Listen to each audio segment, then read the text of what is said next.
کبھی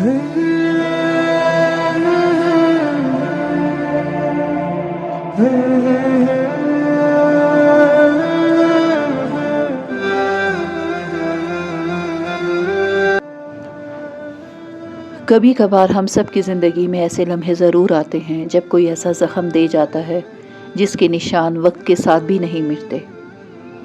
کسی کا کوئی ایسا جملہ یا ایسا رویہ جو ہمارے دلوں کی گہرائیوں میں اتر جاتا ہے۔ ہم چپ تو رہتے ہیں مگر اندر ہی اندر جلتے رہتے ہیں۔ کبھی تسلی سے سوچیں تو ہم دوسروں کی غلطیوں کو اپنے سکون پر کیوں بوجھ بننے دیتے ہیں؟ اللہ نے ہمیں دل زخمی کرنے کے لیے نہیں بلکہ نرمی، معافی اور محبت کے لیے دیا ہے۔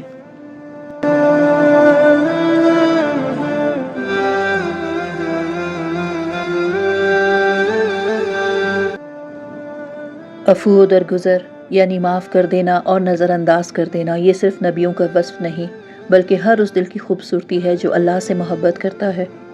قرآن پاک میں عفو کو صرف اخلاقی عمل نہیں کہا گیا بلکہ ایمان کی علامت قرار دیا گیا ہے، کیونکہ جو شخص معاف کرتا ہے وہ دراصل اپنی انا، غصے اور انتقام پر قابو پا لیتا ہے، اور خود پر قابو پا لینا ہی اصل جیت ہے۔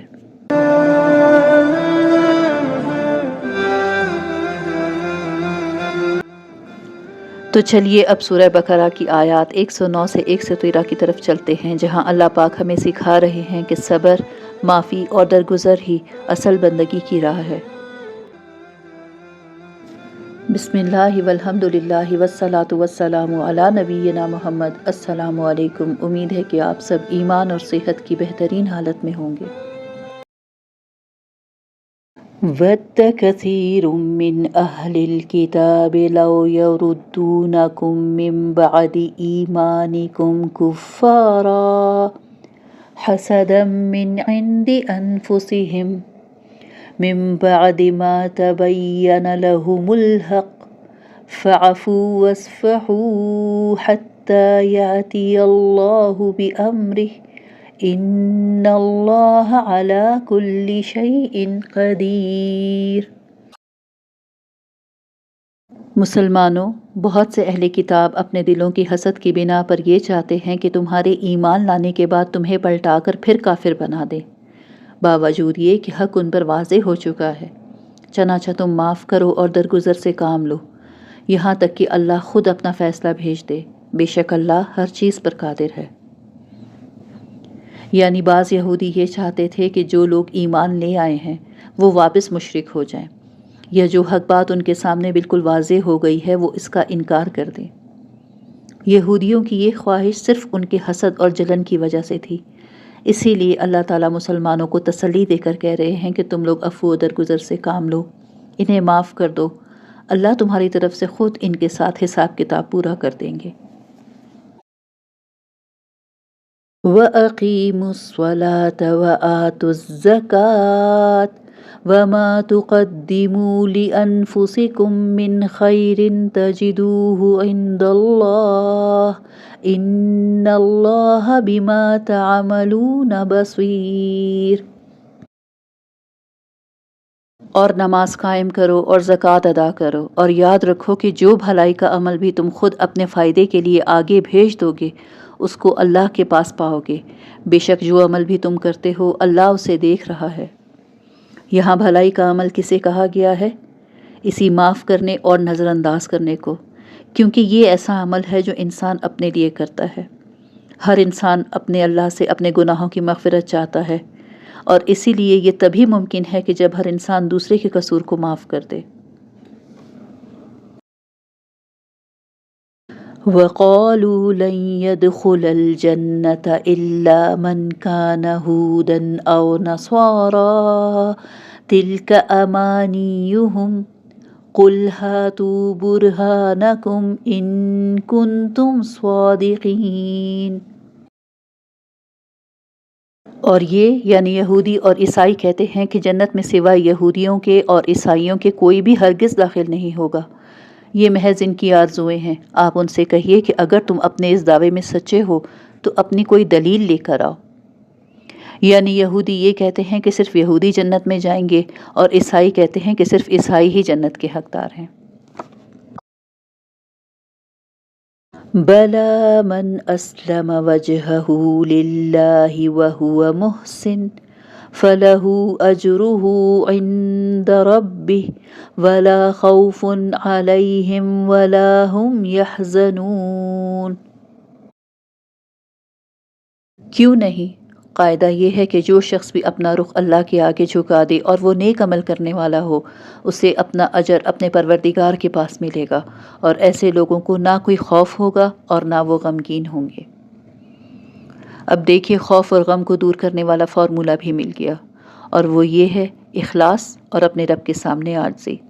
اور جب یہ دونوں چیزیں کسی انسان میں آ جاتی ہیں تو پھر وہ اپنے رب سے بہترین اجر پاتا ہے۔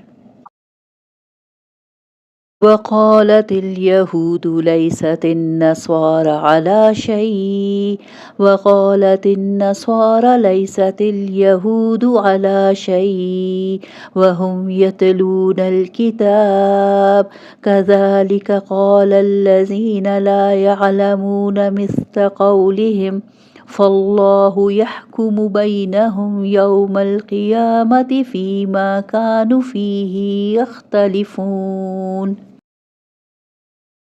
اور یہودی کہتے ہیں کہ عیسائیوں کے مذہب کی کوئی بنیاد نہیں، اور عیسائی کہتے ہیں کہ یہودیوں کے مذہب کی کوئی بنیاد نہیں، حالانکہ یہ سب آسمانی کتاب پڑھتے ہیں۔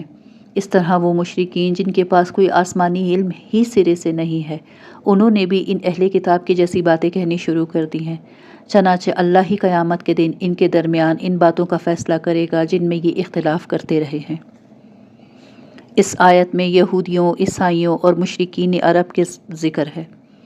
یہ تینوں گروہ کسی نہ کسی زمانے اور کسی نہ کسی شکل میں اللہ کی عبادت گاہوں کی بے حرمتی کرتے رہے ہیں، اور ساتھ ہی وہ یہ دعویٰ بھی کرتے ہیں کہ جنت کے حقدار بھی وہی ہیں۔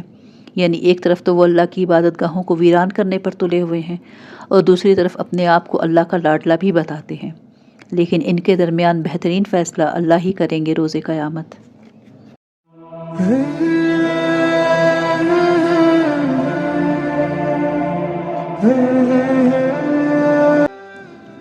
ان آیات میں اللہ ہمیں یہ سمجھا رہے ہیں کہ زندگی میں کتنے ہی لوگ ایسے ہوں گے جو تمہیں دکھ دیں گے، تمہارے خلاف باتیں کریں گے، مگر تمہارا کام انتقام لینا نہیں بلکہ اللہ پر چھوڑ دینا ہے۔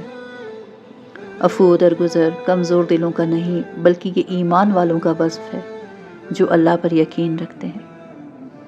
یاد رکھیں، جب ہم معاف کرتے ہیں نا تو دوسروں کے گناہ نہیں دھوتے بلکہ اپنے دلوں کی صفائی کر رہے ہوتے ہیں، اور کبھی کبھی معاف کرنا ہی سب سے بڑا انتقام ہوتا ہے، کیونکہ یہ بتاتا ہے کہ ہم اندر سے کتنے مضبوط ہیں۔ نبی کریم صلی اللہ علیہ وسلم نے فرمایا کہ جو شخص معاف کرتا ہے اللہ اس کی عزت بڑھا دیتا ہے۔ تو پھر سوچیں کہ ہم کیوں نہ معاف کرتے، کیوں نہ اس مقام کو حاصل کریں جہاں معافی ایمان کا زیور بن جائے۔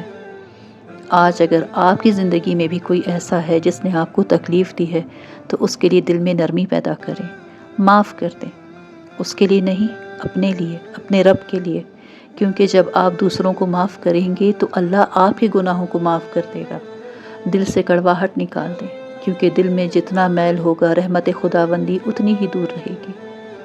دیکھیں، زندگی بہت چھوٹی ہے، اور یہ غصے، رنجش اور نفرت کے لیے نہیں بلکہ معافی، محبت اور سکون کے لیے ہے۔ عفو و درگزر صرف ایک اخلاق نہیں ہے بلکہ یہ روح کی پاکیزگی کا دروازہ ہے۔ اللہ سے دعا ہے کہ اللہ ہمیں وہ دل عطا کرے جو معاف کر سکے، اور وہ آنکھیں دے جو دوسروں کی غلطیوں سے درگزر کر سکے۔